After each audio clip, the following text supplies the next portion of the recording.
Hello and welcome. Today let's talk about Chapter 2. Let's get into discussing the molecules of cells. Here, before we get into the actual molecules, what we'll do is we'll talk a little bit about basic chemistry, go through the basic chemistry and get that taken care of so that way we can add on to then that knowledge, we'll add on basically the actual molecules. So let's move down. Let's talk first. In 2.1, we'll discuss basic chemistry. First, here, I'd like you to know the term matter. When we talk matter, matter is going to refer to anything that takes up space and has a mass, as we can see here. Anything that takes up space and has a mass. The book we're using, right? The chair you're sitting on, or the bed you're sitting on, water and air we breathe are all composed of matter. Matter, we'll see, has many diverse forms, as I just mentioned, but it's going to exist in three distinct states. Those three states will include solid, liquid state, and a gas state. Just to keep it simple. The next term I'd like you to know about is going to be the term elements. Next term is the term elements. An element is a substance that cannot be broken down. It is a substance that cannot be broken down into simpler substances. It cannot be broken down into simpler substances by ordinary chemical means. By ordinary chemical means. So an element is a substance that cannot be broken down into simpler substances by ordinary chemical means. Now, elements make up all matter, both living and non-living. There's about 92 naturally occurring elements that are going to be found serving as the building blocks of all matter. Excuse me. There's about 92 naturally occurring elements, okay, that are going to be found serving as the building blocks of all matter. Other elements, we consider them to be man-made. Other elements then on the periodic table of elements we'll see is going to be elements that are human-made, and we're not really going to get into them. And even out of all of these elements, only six elements we're going to see: carbon, hydrogen, nitrogen, so carbon, hydrogen, nitrogen, oxygen, okay, phosphorus, and sulfur are basic to life. These elements are going to be, we'll see, basic to life, and they make up about 95% of the body's weight. And they make up about 95% of the body weight of organisms. There's other elements there as well we can see. Iron, calcium, potassium, sodium, okay, magnesium. They're also important as well. Next, let's talk about, so here's the six we saw there. CHONPS, carbon, hydrogen, oxygen, nitrogen, phosphorus, and sulfur. Next, let's talk atomic structure. But before we talk about the structure of atoms, you should know what an atom is. An atom is going to be the smallest part of an element that still displays the properties of the element. So an atom is the smallest part of an element that still displays the properties of the element. The atomic symbol, I want you to know next, the atomic symbol is a 1 or 2 letter abbreviation. It's a 1 or 2 letter abbreviation that stands for the element's name. That will stand for the element's name. So here we could see we have C, the atomic symbol for carbon. H, the symbol H stands for hydrogen. The symbol Cl we'll see stands for chlorine. So here we have a periodic table of elements. So hydrogen, So one or two letters. It's either the first letter or the first two letters. So helium, lithium, beryllium, right? Boron, carbon, nitrogen, oxygen, fluorine, neon. Nah, let's move to the next one. Magnesium, right? Is that how it goes? No, Na is a Latin. It's Latin for natrium. So some of these terms are Latin derived, and not just Latin derived, but other languages we have there also contributing as well. And that's where Na comes from. Natrium, sodium is what it stands for. Sodium. So atomic symbol, one or first letter or the first two letters. Next, then, I want you to know atoms are going to be made up of subatomic particles. They are made up of subatomic particles. And these subatomic particles are going to include our positively charged protons. So our atoms are made up of subatomic particles, and these subatomic particles include protons, neutrons, and electrons. Positively charged protons, uncharged neutrons, and negatively charged electrons. Protons and neutrons are going to be found located within the nucleus. Protons and neutrons are found located within the nucleus of an atom. So you could see that. They're telling you they're found within the nucleus. Found in the nucleus. So here we'll move over to this figure and you can see both of them. Protons and neutrons in the nucleus. Protons, neutrons in the nucleus. So here this figure shows us the arrangement of the subatomic particles in helium. Shows us the arrangement of our subatomic particles in a helium atom, which we can see now also has only 2 electrons. The electrons, they're going to be found orbiting around the nucleus. They're found orbiting around the nucleus, moving around the nucleus. So right around here you can see one, here's another, and then here's another depiction, and they're showing the electrons out here. The next term you should be familiar with is atomic number. The next term I want you to be familiar with is going to be atomic number. Each atom has its own atomic number. Okay, the atomic number I want you to know is going to be equal to the number of protons. The atomic number, as we can see, is equal to the number of protons in the nucleus of the atom. So we saw helium. Take a guess here. We're talking helium, the atomic number 2. Very good, very good. Each atom also has its own mass number. Atomic mass. Each atom also has its own mass number. And this is going to be equal to, and you'll see the mass number, the atomic mass is equal to the sum of protons, is equal to the sum of the protons plus the neutrons as we see there. So you get the number of protons you have there, added to the number of neutrons, and that's giving us our atomic mass. Now the mass number of an atom, okay, again, is the sum of the protons and neutrons in the nucleus. Here we can see our periodic table, and it's giving us the atomic mass on the bottom, and then it's giving us the atomic number on top, and then between the two we have our atomic symbols. So this is just a basic periodic table we could see. When you get to chemistry, if you're taking chemistry now as well, you'll see they're going to get, obviously, it's a chemistry class, so they're going to complicate this even more. Next then is this periodic table. So when we talk periodic table, the periodic table was constructed as a way to group elements in atoms according to the characteristics that we've just mentioned. Elements are going to be divided into vertical columns. They're divided into vertical columns that are called groups, and horizontal rows that are called periods.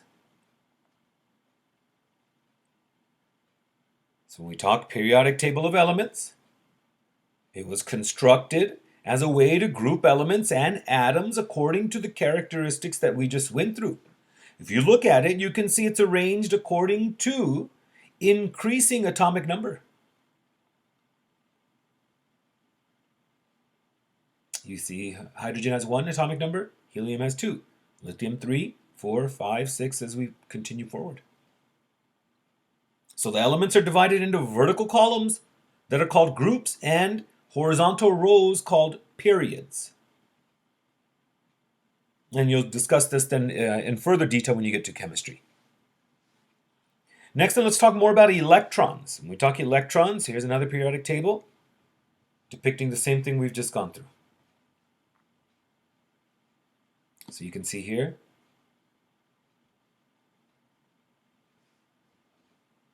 we've got hydrogen, helium, okay, lithium, beryllium, all the way through.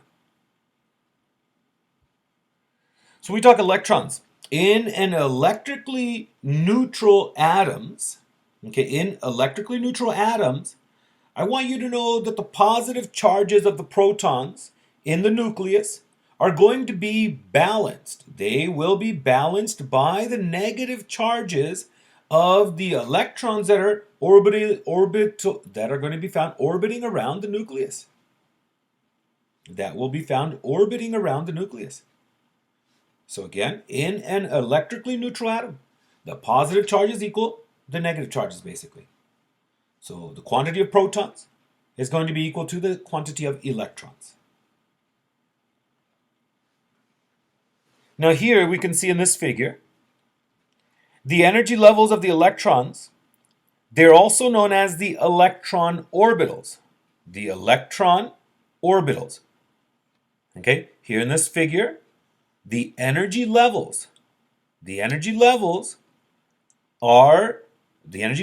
electrons are going to be known as electron orbitals. And as we can see in this picture, they're drawn as concentric rings. They're drawn as concentric rings around the nucleus. So here you have the nucleus, which is going to contain the protons and the protons and the neutrons. As we mentioned, they're both found in the nucleus. And then here you've got this electron orbital. Okay, so this electron orbital is basically the energy level of this electron. And it's drawn as a concentric ring around the nucleus. So here, in that electron orbital, we can see we're going to have the electron. Carbon, nucleus, electron orbitals you can see surrounding it. Now I want you guys to know atoms up to 20. Atoms up to number 20, calcium. The first orbital closest to the nucleus in them is going to consist of 2 electrons. You can see that there. Very well. So again, atoms up to 20, calcium to calcium, atoms up to calcium. We'll see the first electron orbital that's closest to the nucleus is going to contain 2 electrons. It'll contain 2 electrons. Thereafter, each additional orbit, okay, each additional electron orbital that we see here can contain 8 electrons. It can contain 8 electrons. The lower level is going to be filled with 2 electrons as we see here. Here in hydrogen, we have 1 electron. So it's not filled technically yet, right? It will be filled once it receives another electron. So once it receives another electron, then that orbital is going to be considered full. And then what we'll do is we'll draw in another orbital surrounding that orbital, which we have done here with carbon, because carbon we can see has 6 electrons. So we can see we have to fill that first electron orbital before the next, or before you can say the higher level can contain any electrons. So we had 6 here. We can't say, oh, we're just going to put 1 here in the first orbital and we're going to put 5 here in the outer orbital. No. You have to fill in the first electron orbital with the maximum amount of electrons it can contain. We're just going to go up to number 20. That's it. We're not going to go too far. And that's with 2. And once it receives 2, it's full. Then we have to draw in the next orbital. And that's what we see here. And then we'll fill in that next orbital. And this orbital then we're going to see is going to be able to take a total number of 8 electrons. So here it's got 4. It can pick up 4 more. We'll talk about that as we progress. Now, so here we can see then after carbon, we've got nitrogen. Nitrogen has, you can see here, 7 electrons. So 2 will fill in the first orbital. Once those 2 have occupied that first orbital, it's full. Then we'll draw in the next orbital. We draw in the next orbital, then in the next orbital, we had 7 minus 2, 5 left, so we'll fill it with 5. You can see here then 1, 2, 3, 4, and there's your 5th. Oxygen we have next. Oxygen you can see here. Oxygen has now in its outer orbital, we've got 1, 2, 3, 4, 5, 6 electrons and 2 inside, total of 8 electrons. So we'll fill in the first orbital and the remaining will stay in that outer one. Okay, again, we cannot say, okay, we're just going to put 1 here in the first orbital and then we'll put 7 in the second orbital. No, we've got to fill in this orbital. Once that orbital is full, we can move to the second orbital. Once this second orbital is full, then we can move into the third orbital. We could draw in here and we'll have a third orbital. So here if we draw in, if let's say we had more electrons, now we get the pen, and then we would draw in our third. I mean, it's not going to be the most straight line, but we've got a third orbital there. So let's actually move to a real example. Now, when we move to a real example, we'll be able to appreciate that in the next slide. So here we've got phosphorus. Now here we've got phosphorus, and phosphorus we can see 15 electrons. So 15 again, first orbital, we've got 2, it's full. We'll move to the second. Now the second, same thing. We have to fill it in its entirety before we can move to the next. We can't say, okay, yeah, here we'll put in 4 and then we'll move to the next. No. So here you can see 1, 2, 3, 4, 5, 6, 7, 8 electrons occupying the second orbital. We still have more left. So we'll draw in the third orbital as I mentioned. We draw in the third, then we can fill it with the remaining electrons. 1, 2, 3, 4, 5 we've got there. Sulfur then we can see. Sulfur has got its first orbital filled, second orbital filled, and then the third orbital we can see we've got 1, 2, 3, 4, 5, 6 electrons. So it could take how many more? Very good, 2 more. So being able to take 2 more, having 8 in the second orbital and the third orbital is the octet rule. Because of the octet rule, they're able to take them. But when you guys get to chemistry, you're going to learn even more. You're going to have suborbitals, SPF and SPD, and you're going to have to know how many are going to get filled in there. But that's something, again, they'll teach you there.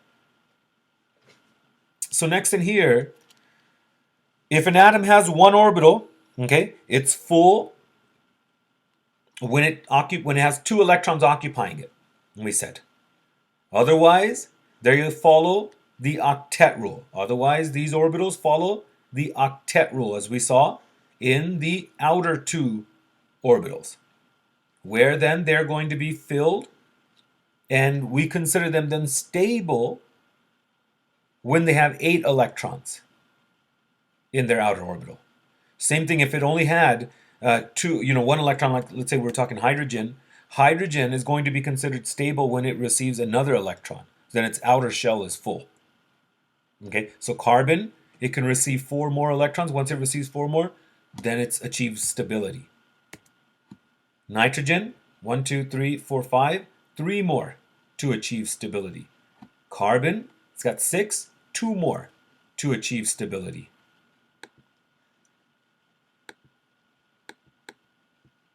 All right, let's talk then molecules and compounds. Let's talk molecules and compounds. I'd like you guys to know molecules are formed when 2 or more atoms bond together. Molecules form when 2 or more of the same elements are going to bond together. For example, we have oxygen gas, O2. Oxygen doesn't exist in nature as a single atom of oxygen, no. Two oxygen atoms are going to be joined to form a molecule of oxygen, as we see here, O2. Now, when atoms of two or more different elements bond together, the product is called a compound. So compounds form when two or more different elements are going to bond together. So here we can see we've got water. Two or more different elements coming together. Hydrogen atoms, and we have oxygen atoms. So hydrogen and oxygen. Here we had just oxygen. So two or more different elements with two or more of the same elements. So molecules versus compounds. Next, I want you guys to know electrons are going to possess energy, and the bonds between atoms also contain energy.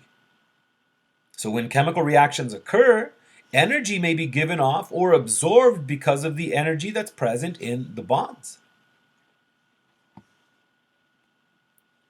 This takes us into ionic bonding. Now, ionic bonding is a type of bond where we're going to see that's going to be found in between different elements when they bond together. So ionic bonds, let's talk first. Before we form ionic bonds, we have to have ions, we'll see. Ions are going to form when electrons are transferred from one atom to another. Ions are going to form when electrons are going to be transferred from one atom to another. For example, sodium. Sodium is abbreviated as Na, as we saw. Sodium with only one electron in its third orbital, it tends to be an electron donor. We'll see, let's move over to this picture here. Sodium has one electron in its outer orbital. In order for it to achieve stability, would it be easier for it to receive 7 more electrons? Or is it easier for it to just give off its one outer electron and that orbital is gone and it's achieved stability because now its outer orbital is going to be the one right down here and that's got 8 electrons in it. Right? So you can see it's easier for it to just give off its one electron. So sodium with only one electron in its third orbital, it tends to be an electron donor. It tends to be an electron donor. Now, once it gives up this electron, what charge did we say electrons have to them? Negative charges. Okay? The atoms that we're going to go through, we're going to discuss, are going to be electrically neutral. So if they're electrically neutral, we said that they have the same number of positive charges as negative charges. So now if we're looking at this atom of sodium, this sodium has the same number of positive charges as it does negative charges. But now when it gives up a negative charge, it gives up a negatively charged electron, right? So it's not electrically neutral anymore. Now it's going to have more protons, specifically speaking, one more proton versus electrons. So now it's going to give off its electron. So it's not electrically neutral anymore. It's going to take on a positive charge. It takes on now a positive charge. That's telling you it's lost an electron. Okay, so you got to be able to understand that. Now we have also chlorine. Chlorine, okay, chlorine on the other hand has 7 electrons in its third orbital. It has 7 electrons. Now, would it be easier, I'm going to ask you the same question, would it be easier for it to receive an electron or for it to give up its 7? Exactly, to receive one. So chlorine tends to be an electron acceptor. That's how they work in nature. So chlorine tends to be an electron acceptor. Once it accepts an electron, it achieves stability. However, before it accepts this electron, it was considered an electrically neutral atom.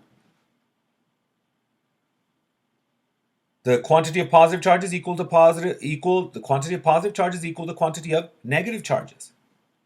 But now it takes on an extra negatively charged electron. So now its overall net charge is negative. It's negative. That's telling you it's got another electron.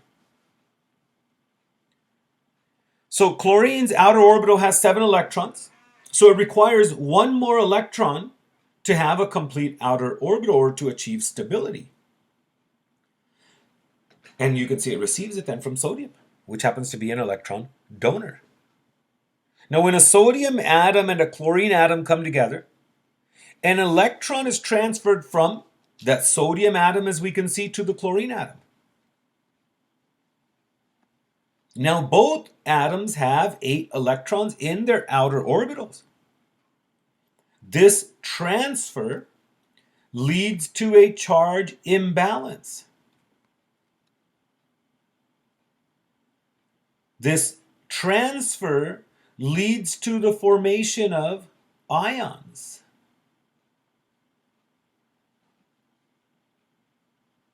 As we can see here.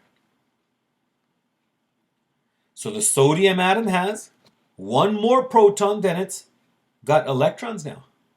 Therefore, it has a net charge of, we said, +1. Symbolized by the sodium Na+.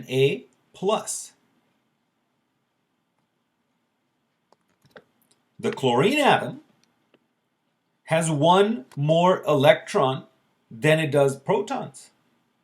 So here you could see it has a net charge of negative. This should be a negative. They put a plus there on accident. Should be this negative being carried down into here. So it should be an overall net charge of a negative charge. I don't fix it because when you attend class, that's when you learn about it and you see, oh, okay, that's a mistake. Okay, so it's symbolized by Cl, and it's supposed to have a negative charge here, not a positive charge. That negative charge is what's supposed to be down here. So it should be written like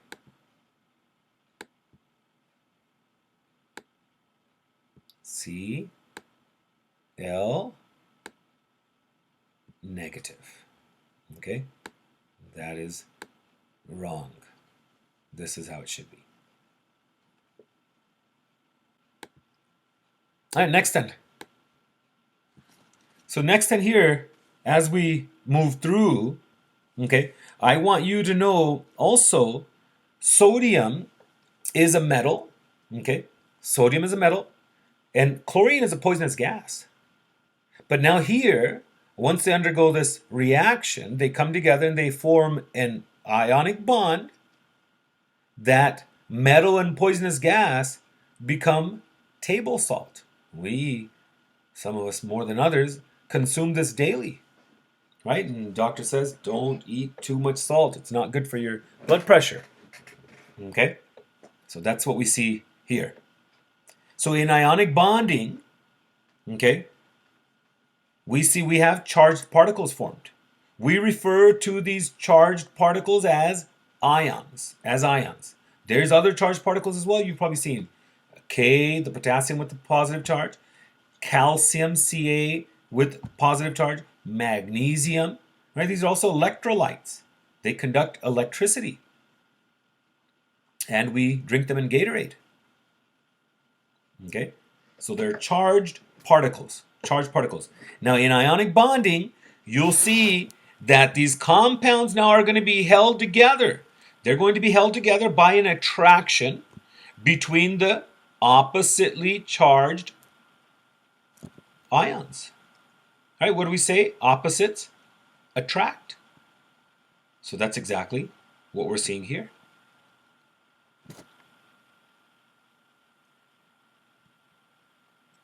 And again, metal, poisonous gas, but this compound sodium chloride that gets formed.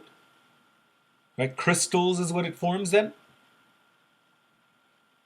It's rocks, basically, and then we break the rock apart, and that's basically salts, and we break the rock apart and form these smaller crystals.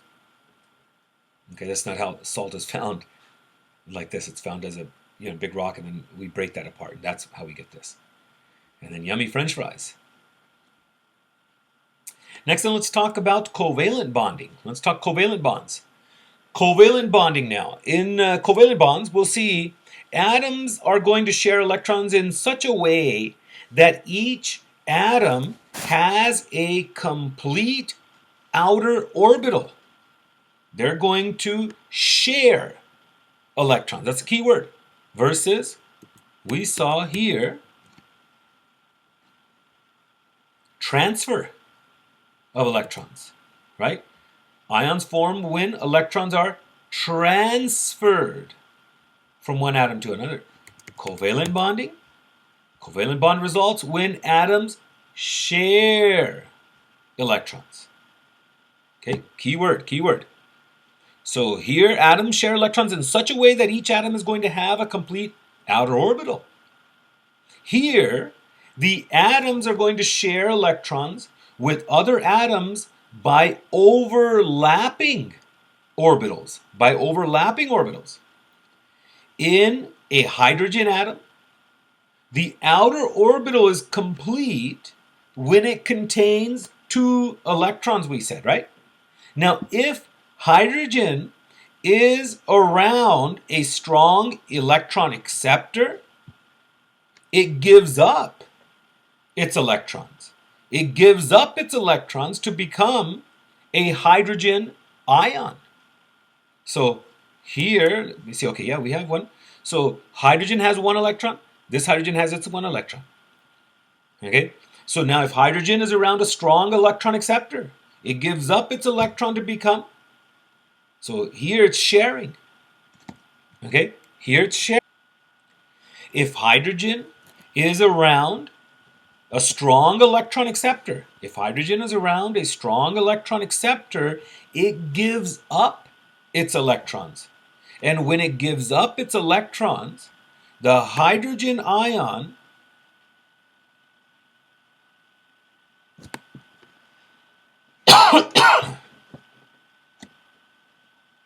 if hydrogen is around a strong electron acceptor, it gives up its electron to become a hydrogen ion, which then is symbolized, as we just saw, ions. Okay. Here, atom orbitals, now in covalent bonds, atom orbitals overlap as we described, and the electrons are shared. The electrons are shared between the atoms. And the sharing of the electrons causes the orbitals to be complete for each of the atoms. So here if we have, let's say, 2 hydrogens that come together.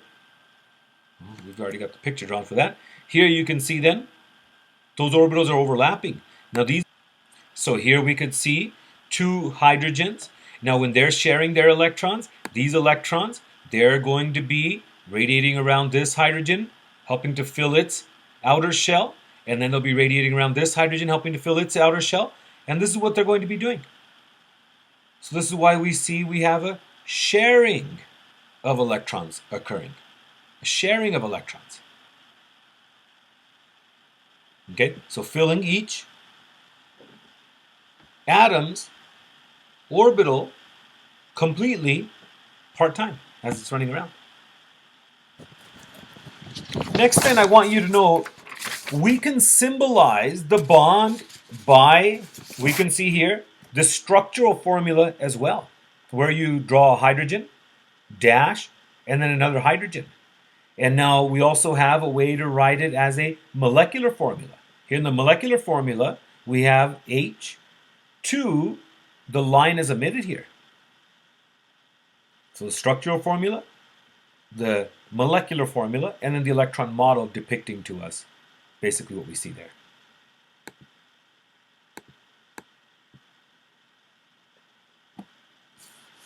So next in here, I want you to know sometimes atoms are going to share more than one pair of electrons. Sometimes atoms will share more than one pair of electrons, as we see here. Between these two oxygen atoms, we have two pairs of electrons being shared. So here, those two pairs are being depicted in the structural formula with two dashes versus one, where just one pair of electrons was being shared. See that difference? Two pairs of electrons, 4 electrons. So you can see the double bond being depicted here. 3 pairs are shown then with 3 lines. I don't think we have an example here, but in chemistry you'll see. We can add another line down here, and that'll show then 3 pairs of electrons. So we're talking 3 pairs of electrons, we're talking 6 electrons. 6 electrons. And we could see that between nitrogen atoms. Now we talk covalent bonds. I want you to know covalent bonds are going to, so here you can see we've got single covalent bonds, we said, right, and double covalent bonds. But when we talk covalent bonds, we also have another subtype of covalent bonds where we're going to see we have what we call polar and non-polar covalent bonds. Polar and non-polar covalent bonds. Before we take off, I want you to understand the structural shape. Okay? Structural formulas make it seem as if these molecules are one-dimensional, right? When you look at these structural formulas. However, they're actually not. Molecules are going to have 3-dimensional shapes that determine their biological function. Molecules with 2 atoms are going to be linear. Molecules such as methane with 5 atoms, they are going to have a tetrahedral shape to them. So here we can see methane, and here we can see ball and stick model of methane. And here's a space filling model. It's not linear. So when we talk covalent bonds form 2 types of bonds. First, nonpolar covalent bonds, which occur when the sharing of electrons between the atoms is equal. Right? Have you ever had to share something with somebody and they don't share with you properly? You say, all right, you get to share. I'm going to share with you. You get to use it for 2 hours. I need to use it for 2 hours. Okay? So there you have sharing happening equally. So first, we have our nonpolar covalent bonds, we said. They occur when you have sharing of electrons between 2 atoms equal. When sharing between the 2 atoms is equal. Now the other covalent bonds are our polar covalent bonds.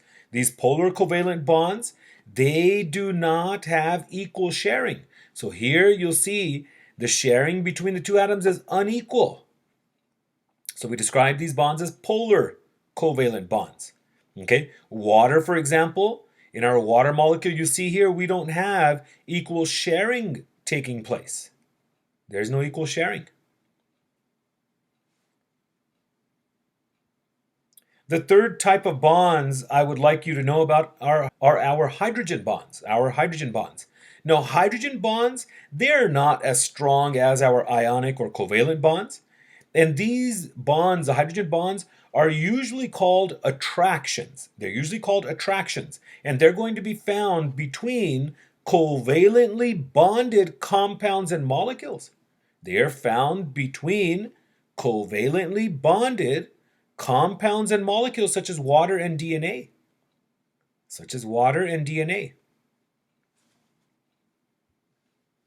So here you can see water, another water molecule, another water molecule, another water molecule. But these water molecules can all bind with one another via hydrogen bonds. So having, instead of 1 drop of water, maybe 2 drops of water, 3, 4, 5, eventually a whole bunch of water. And then when water falls, that's why it beads. It breaks apart. What happens is those hydrogen bonds break apart.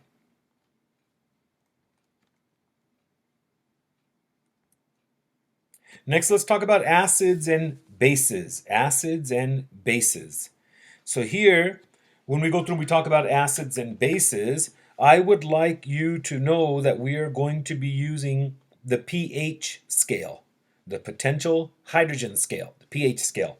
When we talk acids and bases, first here I'd like you to know when water ionizes, okay, when water ionizes, it is going to release an equal number of hydrogen ions, right, or protons, hydrogen ions, and hydroxide ions into the solution. So here we can see we've got water. Now when this water, it ionizes, it's made up of H2O, right? When it ionizes, it's going to release an equal number of hydrogen atoms that we see here, right? I mean hydrogen ions that we see here. There's a hydrogen ion, right? This hydrogen ion we said, plus it has an extra electron, right? No, it's given up its electron. So all this is a proton. So we can refer to this as a proton or a hydrogen ion. So water is going to release an equal number of hydrogen ions and hydroxide ions. We see here OHs, OH negative, that's a hydroxide ion. So again, when water ionizes, it releases an equal number of hydrogen ions and hydroxide ions into the solution. Now we talk acids. Acids are substances that release hydrogen ions when they dissociate. So hydrogen being released. So acids, they'll usually have a high concentration of hydrogen ions. So acids are substances that release hydrogen ions when they dissociate in water. For example, lemon juice does that. Vinegar, tomatoes, coffee, they're all acidic solutions. So here you can see hydrochloric acid.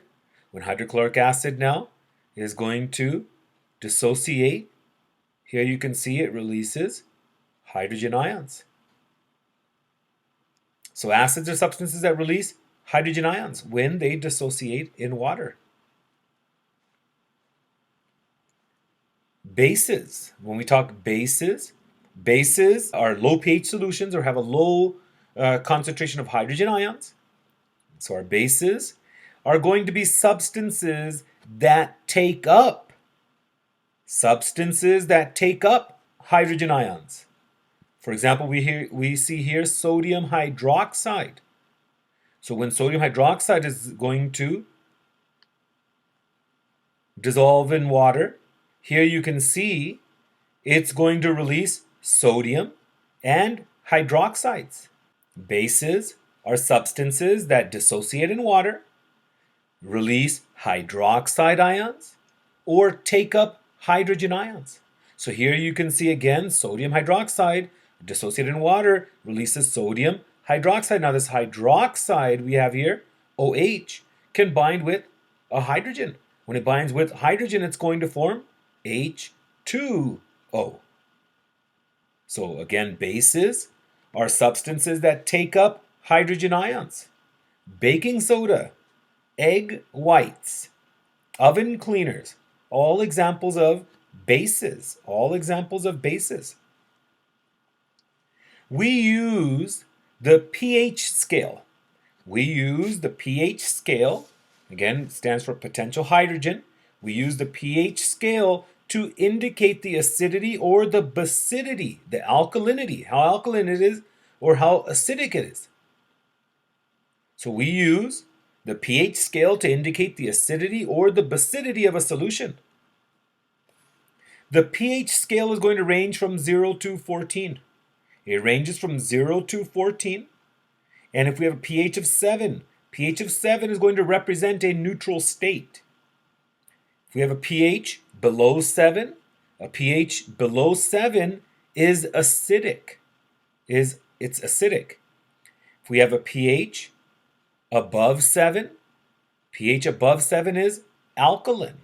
It's considered alkaline. And then we said again, a pH solution of 7 is a neutral solution. pH solution of 7 is a neutral solution. So below 7, acidic, above 7, alkaline. In this acidic solution, we will have more, you can see here, hydrogen ions compared to hydroxyl ions. In an alkaline solution, more hydroxyl ions compared to hydrogen ions.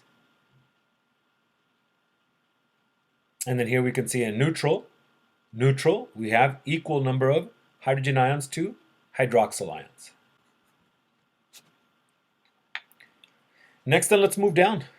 Here we can see the actual pH scale, and here we can see all the various examples of acids and bases, and then also our neutral pH solutions and our neutral pH solutions. So we mentioned here hydrochloric acid, stomach acid, lemon juice, vinegar, okay, tomatoes, coffee, all examples of, we said, acidic solutions. And then basic, we said, oven cleaners, you can see baking soda, egg whites, and so forth. And then pure water or tears having a neutral pH.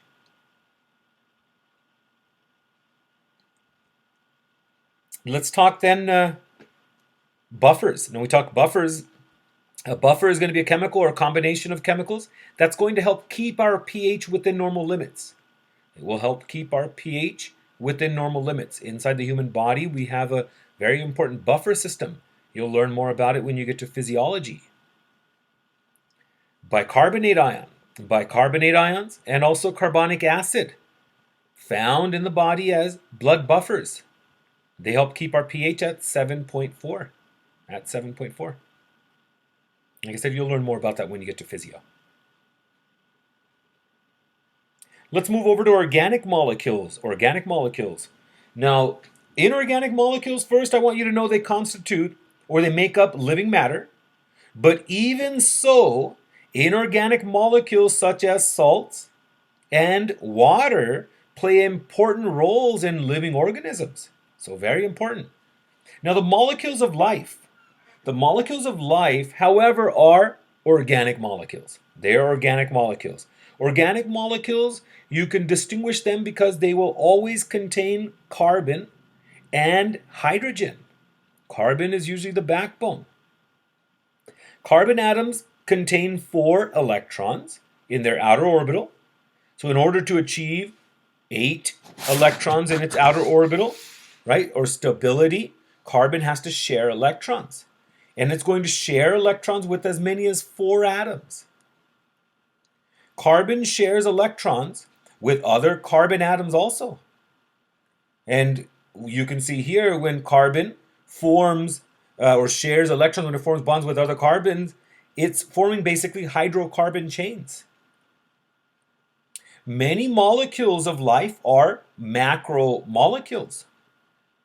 That is, they contain many molecules joined together. A monomer we'll see as a simple individual organic molecule that can link with other monomers to eventually form dimers and trimers and polymers. So here, the polymers we'll see in cells, okay? The polymers in cells form from monomers. Now, examples include monosaccharides, which form carbohydrates, starch, fatty acids. Another example, they form lipids. Amino acids, they form proteins. Nucleotides we're going to see forming our DNA and RNA nucleic acids. Cells join monomers to build polymers, and they do this by dehydration reactions. Now, these dehydration reactions, they do exactly what the name says. They will dehydrate the components, and they're going to then remove a water molecule and form a polymer, help form a polymer. So here you could see exactly that. We've got one monomer here on top, another monomer right next to it. Now these two monomers are going to lose, you can see one will lose a hydrogen ion, the other is going to lose a hydroxyl, and a water molecule is what's going to come out, and we form our biomolecule.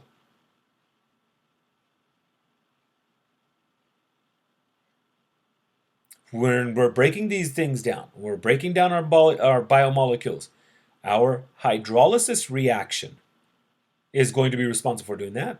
In the hydrolysis reaction, what we'll do is we'll get that biomolecule that we formed before, and now we'll add water to it, like we do when we're eating.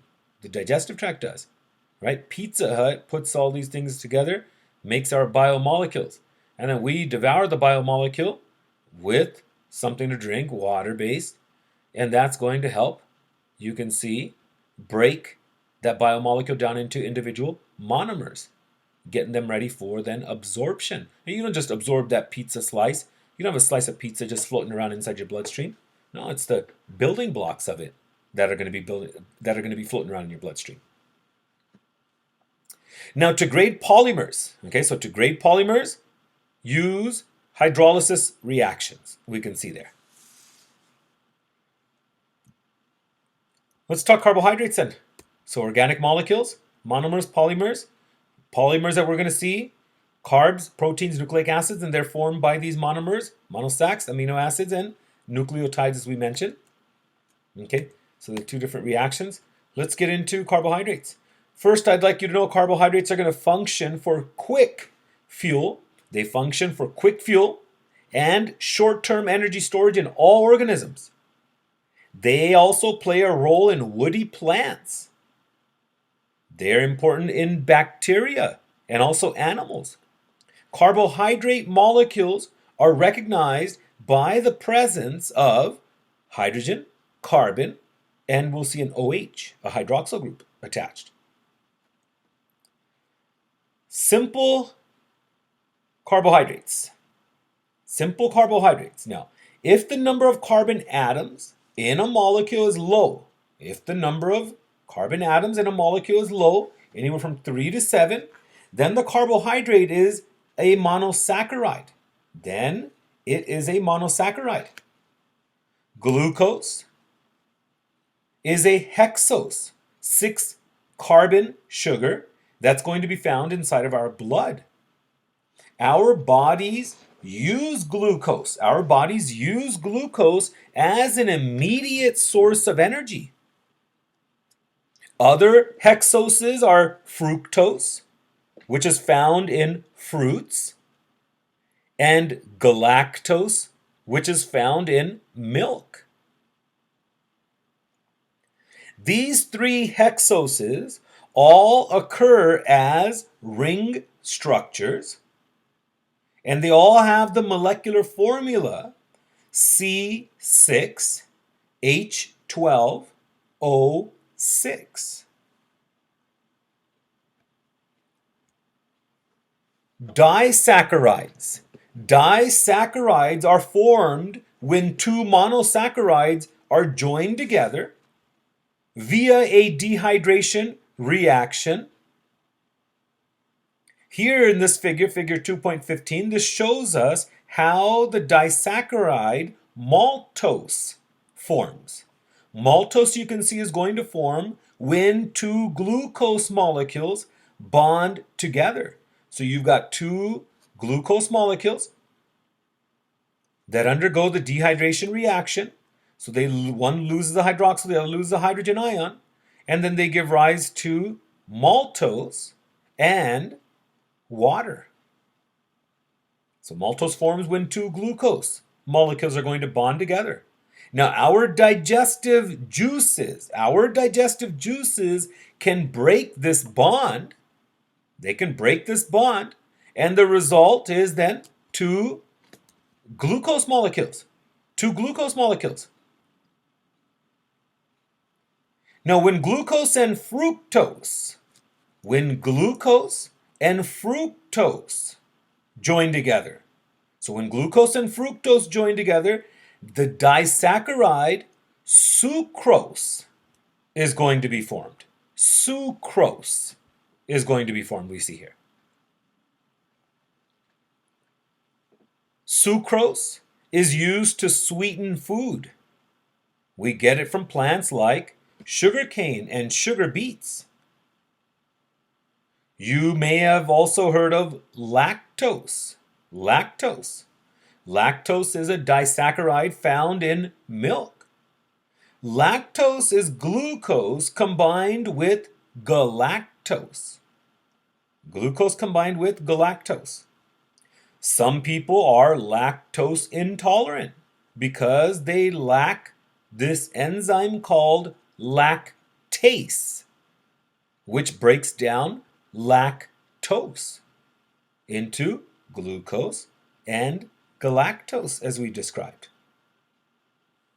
So lactose is glucose combined with galactose.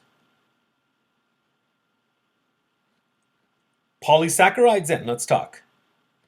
Polysaccharides are long polymers. Long polymers such as starch, glycogen, and cellulose. Polysaccharides are going to contain many glucose units. They will contain many glucose units. So let's talk first starch and glycogen. Starch and glycogen. Okay. Starch and glycogen are going to be large storage forms of glucose. They're both large storage forms of glucose found in plants and animals, including us. Flour, bread, and potatoes, just to name a few, are starchy foods, and they're made up of glucose subunits, which get hydrolyzed into glucose and then enter our bloodstream. So you see patients who have diabetes, mellitus type 2, where they have too much glucose. What foods are they told to avoid? Flour, bread, potatoes, right? Starchy foods. And you see why now. It should make sense. The liver and muscle store glucose. They store glucose in the form of glycogen. In between meals, the liver releases glucose so that the blood concentration of glucose is sufficient, right? Because when you're not eating in between meals, okay, there's no glucose going into you, so the liver is going to be responsible for releasing glucose so that blood concentrations of glucose are going to be adequate. Because if we don't have enough blood glucose, it could lead to very serious problems. And then too much glucose, which is what happens in diabetes mellitus type 2, can also lead to serious problems if it goes untreated for a long time. So here you can see glucose units all attached to one another. Okay, all attached to each other. So this is starch. So we look at these starch granules. Under the microscope, this is what we see, a whole bunch of glucose. This is from a potato. Here you can see glycogen inside the liver. And we said muscle also stores it. Cellulose next then. Cellulose is found in plant cell walls. Cellulose is found in plant cell walls. It functions as a structural component. You'll see the way the glucose units are bonded here in cellulose. The way the glucose units are bonded prevents us from being able to digest foods with this type of linkage. This food that has this type of linkage is going to pass through us as fiber. It'll pass through us as fiber, and you'll see it's very beneficial to our digestive tract. And you can see here we have chitin as well. And we'll talk a little bit more about chitin. Okay, you'll see it's found in the exoskeleton of crabs as the semester progresses. So here we can see the structure of cellulose. Now, here we've got the leaf. The leaf, when we zoom in on that, we can see here the plant cell wall gets zoomed in on further. When we zoom in on that plant cell wall, we can look at the cellulose fibers that are making up that plant cell wall.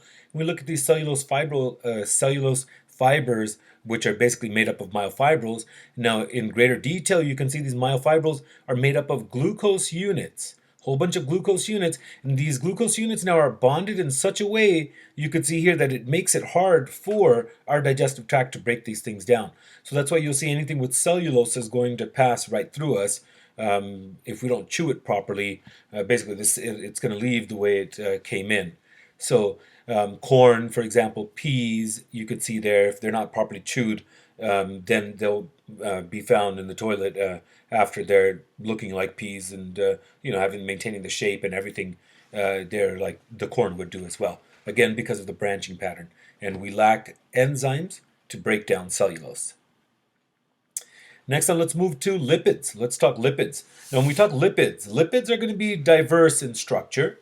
When we talk lipids, lipids will be diverse in structure and in function, but they have a common characteristic. So they're diverse in structure and in function.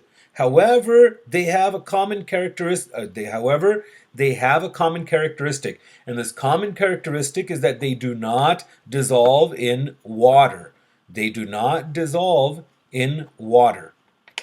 Lipids are hydrophobic. Lipids are hydrophobic, meaning they are water-fearing, so they don't mix with water. Fats and oils, we'll talk first. Type of lipid, when we talk fats and oils are going to be the most familiar lipid we're going to go through, we're going to see. So they're the most familiar lipids.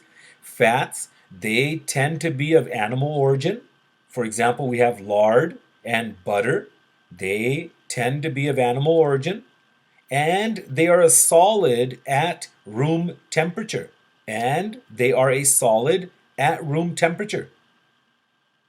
Oils which are usually of plant origin. For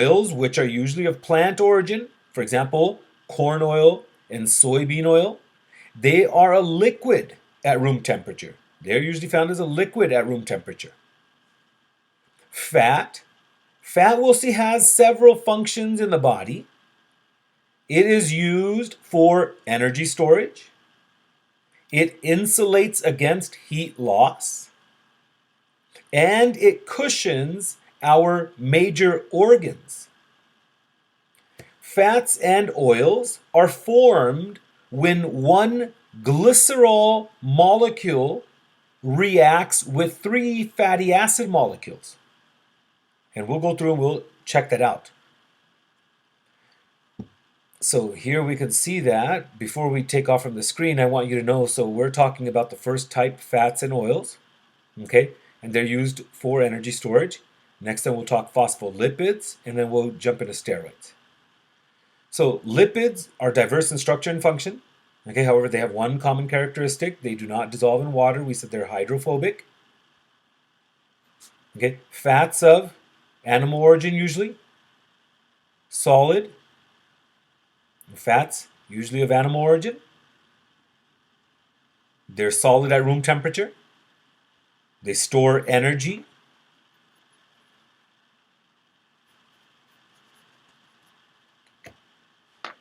Insulate against heat loss.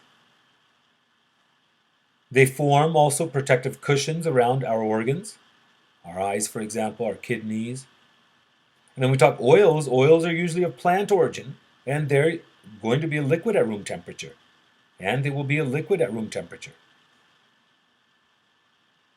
So a fat molecule is also known as a triglyceride, right? Triglyceride. We said glycerol molecule and 3 fatty acids. So triglyceride, or we call it a neutral fat. A triglyceride is going to consist of 1 glycerol molecule, which is the backbone of that triglyceride, and then 3 fatty acids. So let's look at that. Here we've got our glycerol molecule. Here's 1 fatty acid. Here's number 2. Here's number 3. Dehydration reaction will take place. Okay, we've got to link this fatty acid here. This one here, this one here. So 3 waters are going to be formed. You can see along with our fat molecule. And thanks to our dehydration reaction. And then hydrolysis reaction, we said going backwards, right? Add 3 waters to our triglyceride. That helps to separate it into the 3 fatty acids and glycerol, which is what's going to be required for absorption.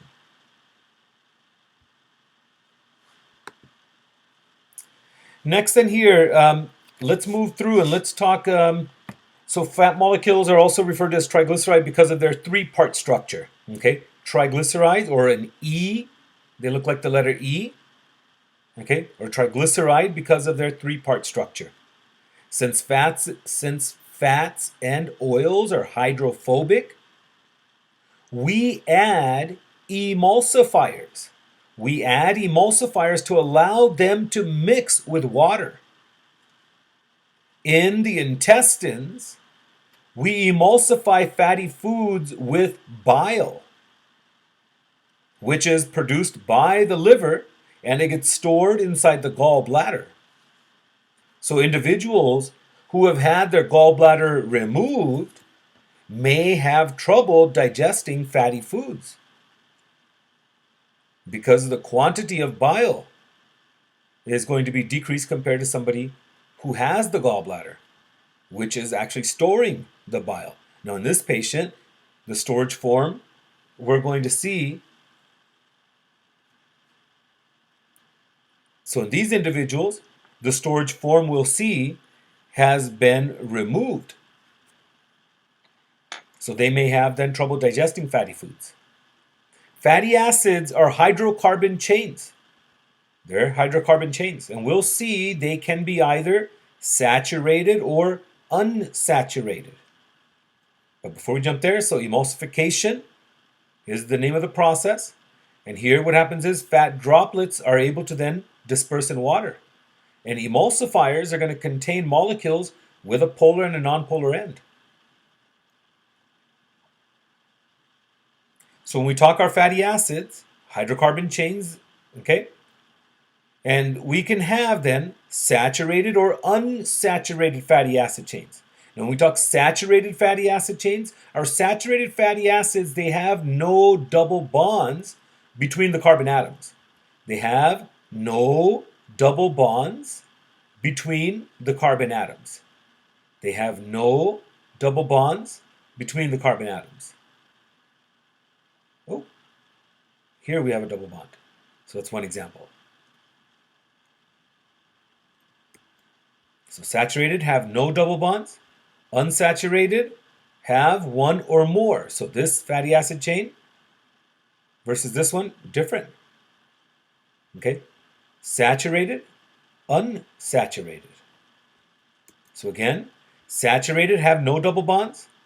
Unsaturated have one or more double bonds between the carbon atoms. So here we're just seeing one. We could have another one here. We could have another one here. Okay? So nonetheless, unsaturated versus saturated. The way I remember it is saturated. It's saturated with the maximum amount of hydrogens that it could contain. Now, not this one. We can break this double bond here, and if we break the double bond, then what we have to do is we have to add hydrogens here. So I'll think of this one as unsaturated that way. So no double bonds versus having one or more double bonds between the carbon atoms. So unsaturated, saturated, okay, and unsaturated. Now these are oils, okay, a little bit more heart healthy. Saturated, butter, they consider it to be less heart healthy. And then trans fats, hydrogenated oils, these are artificially made basically, okay? So fatty acids, we can see here now, saturated, have no double covalent bonds between the carbon atoms. The carbon chain, okay, is saturated. Like I told you, think of it as saturated with all the hydrogens that it can hold. Now, saturated fatty acids, they're solids. They're solids at room temperature like lard and butter. And then we have unsaturated fatty acids. Unsaturated fatty acids have double bonds between carbon atoms wherever the number of hydrogens is less than 2 per carbon atom. So there's 2, okay, less than 2 hydrogens per carbon atom. We will have then a double bond. Unsaturated fatty acids are liquids like vegetable oils at room temperature. And third, trans fats. They're made by the chemical addition of hydrogen, so hydrogenated oils. Okay, so made by the chemical addition of hydrogen to vegetable oils, and it is often found in processed foods, not the healthiest to consume. Next type of lipids are phospholipids. Phospholipids. Now, phospholipids are made up of two fatty acids, not three anymore, two fatty acids, and a phosphate attached to the glycerol. So we talk phospholipids, they have a phosphate group. They are constructed like fatty acids, but they have a phosphate group instead of a third fatty acid. So before we call those triglyceride molecules triglyceride, here we can call these diglycerides with a phosphate. So they have hydrophilic, water-loving heads, and they will have hydrophobic tails. Phospholipids are the primary components of cellular membranes. So the phosphate group is polar, so the molecules are not electrically neutral. The phosphate group forms a polar head, which is hydrophilic, while the rest of the molecule is nonpolar or hydrophobic. So these phospholipids, one part of them like water while the other part doesn't like water.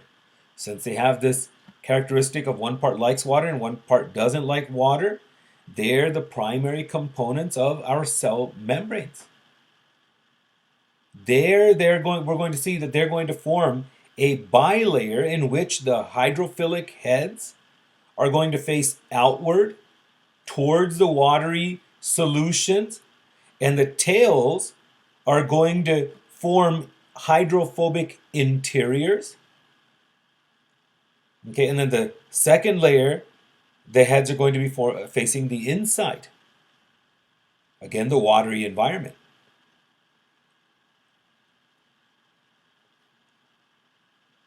Plasma membranes are going to help separate, these cell membranes are going to help separate the inside of the cell from the outside of the cell. And we'll see it's going to be very important. It'll help separate the inside of the cell and the outside of the cell from one another.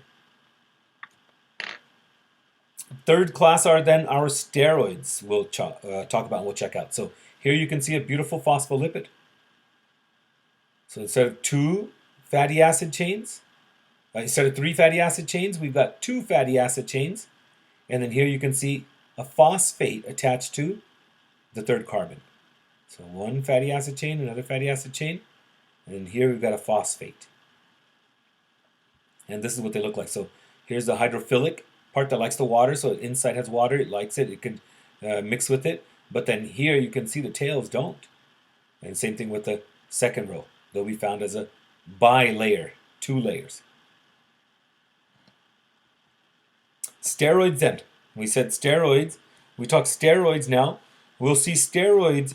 They're going to be a third class of lipid. So third class of lipids.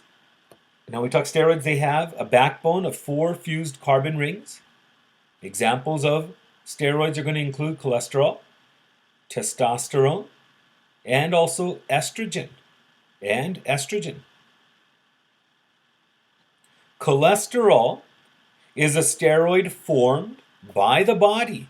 It's a steroid formed by the body, and it enters also the body via our diet. And it also enters the body via our diet.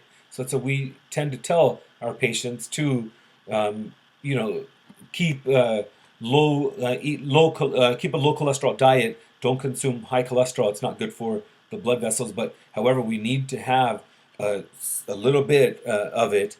Not obviously in higher quantities to where it goes and obstructs blood vessels, but it is important for normal function in the body as well. Next then, I want you to know, when we talk steroids are going to help give animal cells, the animal cells membranes, it's going to help to give the animal cells membrane strength. So here when we look at the cell membrane in greater detail, in the next chapter, we're going to see there's going to be cholesterol molecules embedded in here as well. And those cholesterol molecules are going to be helping to give the animal cell membrane strength. And it is also used to produce several other steroids.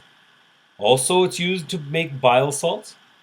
And then here we were able to see it's also going to be used in the formation of testosterone and estrogen.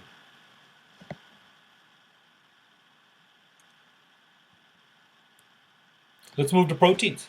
When we talk proteins, proteins are going to be polymers that are made up of amino acid monomers. Proteins perform many functions. For example, we have keratin. Keratin makes up hair and nails.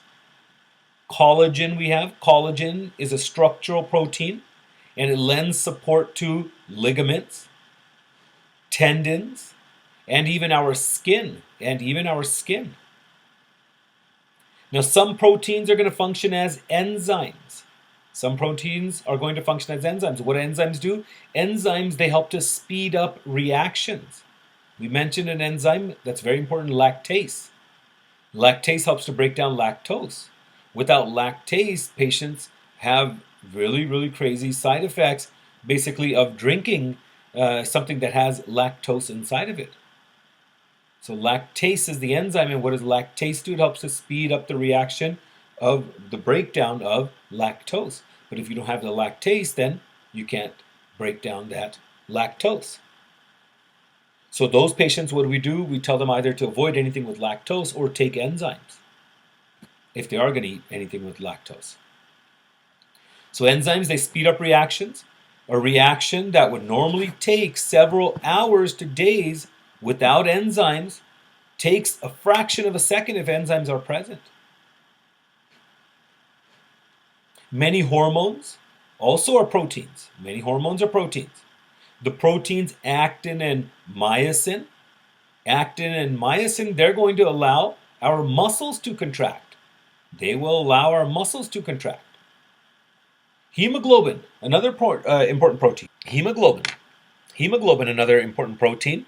It's going to be found in our blood, basically, and it's going to be, more specifically speaking, you're going to see it's going to be found in our red blood cells. And it's going to be responsible for transporting oxygen. It transports oxygen.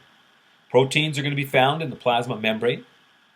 And what they're going to do is they're going to help form channels.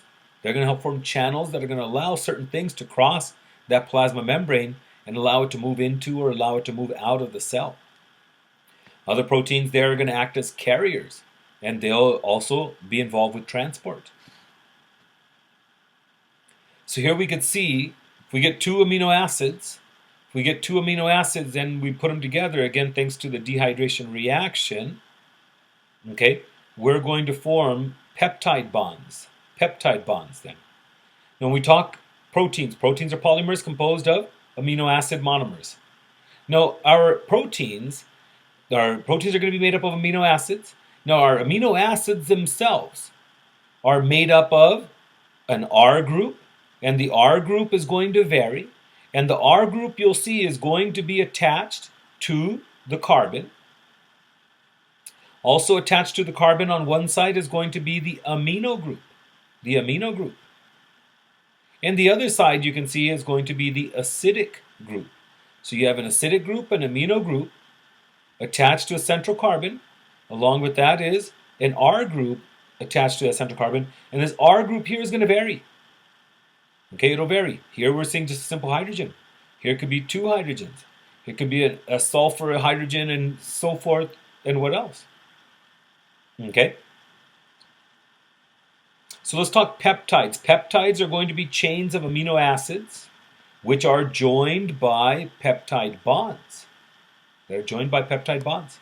Here we can see examples of a few different amino acids. Alanine, valine, cysteine, phenylalanine. And then here we can see their structures. And then here it mentions to you more about their structure.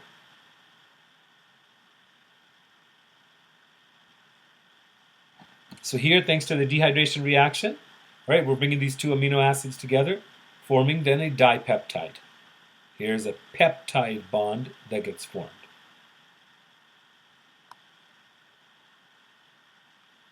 And then water, we said, is a byproduct. So lots of different functions I mentioned to you guys. Make sure you understand all of them.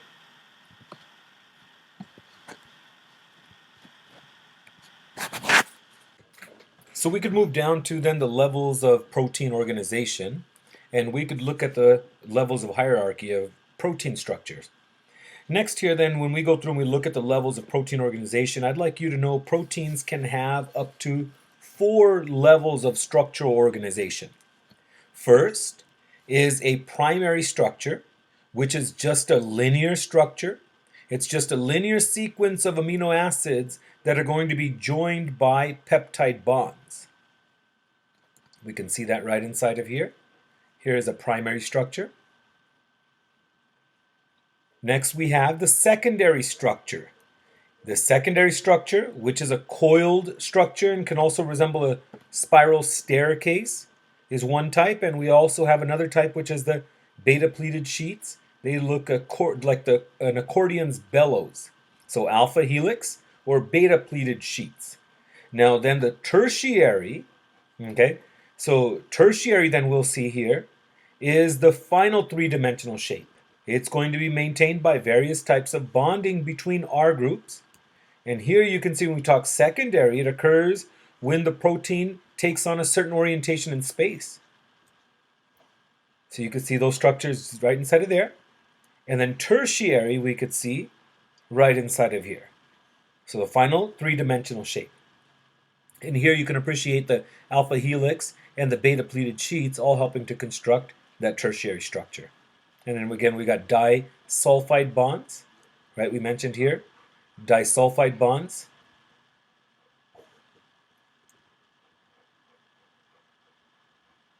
Okay, so we're going to see in here maintained by various types of bonding between R groups. So one type we could see there is the disulfide bonds. Next one we have our quaternary structure. Now quaternary structure you can appreciate here as being made up of basically 2 or more polypeptides. So you can see 2 or more polypeptides will join together to give rise then to the quaternary structure. So primary, secondary, tertiary, and then quaternary. And it's going to be found in proteins with multiple polypeptide chains, hemoglobin being one.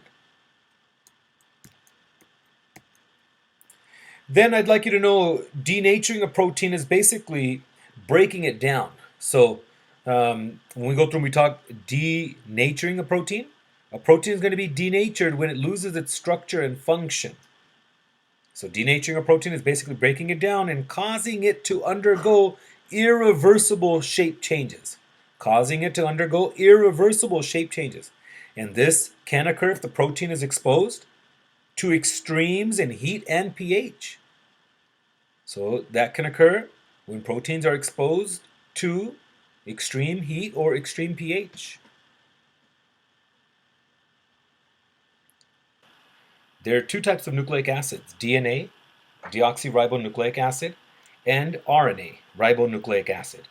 DNA stores genetic information in the cell in an organism, and the cell replicates and transmits this information when the cell copies itself as before an organism is going to reproduce. DNA replicates to transmit its information, again, when a cell divides or an organism is going to reproduce.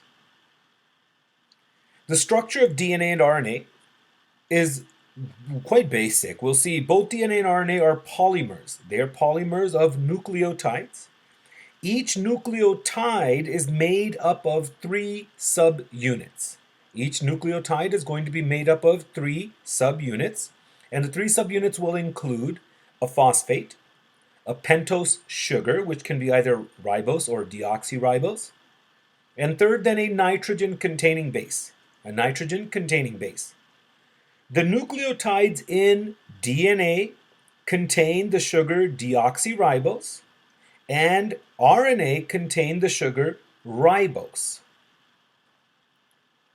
So again, the nucleotides in DNA are going to contain the sugar deoxyribose, hence the name deoxyribonucleic acid. And we talk RNA, it'll contain ribose. There are 4 different types of bases in DNA. There are 4 different types of bases in DNA. One type is adenine, abbreviated with a capital A.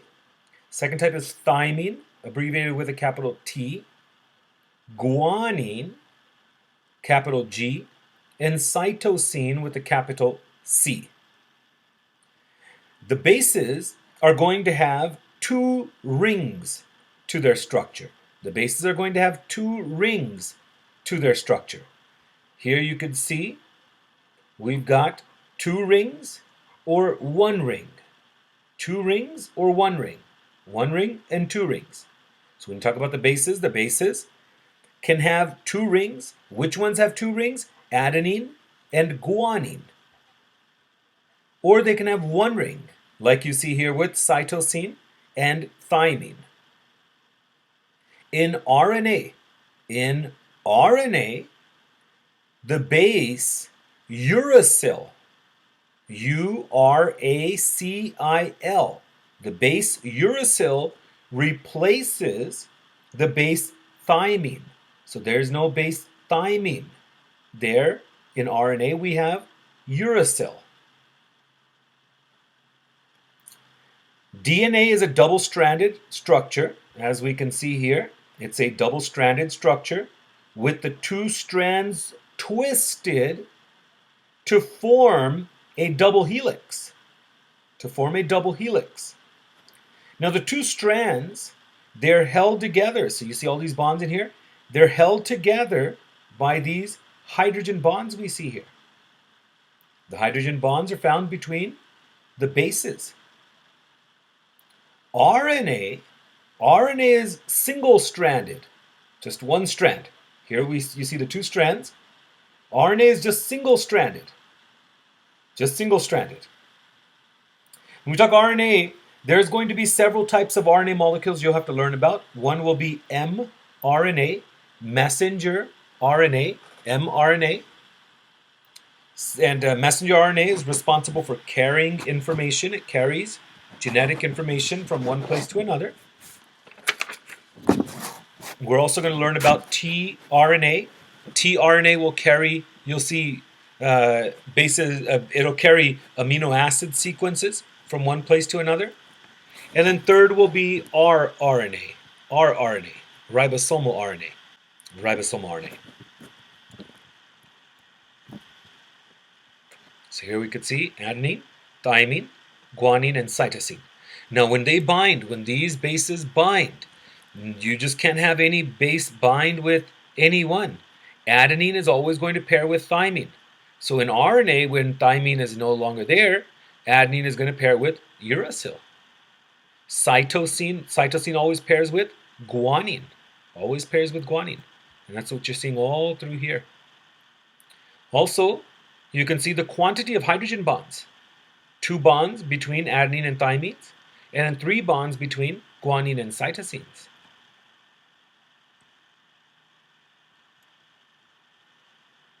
So a little review. RNA is single-stranded. There's several types, and they're going to be involved in carrying information from DNA to help make proteins. And then we have ATP, adenosine triphosphate. ATP, adenosine triphosphate, is an energy carrier in cells. Glucose is broken down so that the energy of glucose is converted to ATP molecules. ATP serves as a small energy packet you can think of. It serves as small energy packets. Our muscle cells are going to use it for contraction. Nerve cells will use it to conduct nerve impulses. ATP is a high energy molecule because the last 2 phosphate bonds are unstable and they're easily broken. Now when ATP is broken down, it can get rebuilt back up. So if ATP, we can see right inside of here, here's our adenosine triphosphate molecule. If this ATP gets broken down, you can see we said the bond between the last 2 phosphates is where you have that, is where it's unstable. So if this bond breaks, now we don't have then ATP anymore. Now we have ADP, adenosine diphosphate. There's 2 phosphates there, no longer 3. Now, again, we can rebuild our ATP. How can we rebuild it? By adding a phosphate molecule to the ADP. If we add a phosphate molecule to the ADP, then we form an ATP again.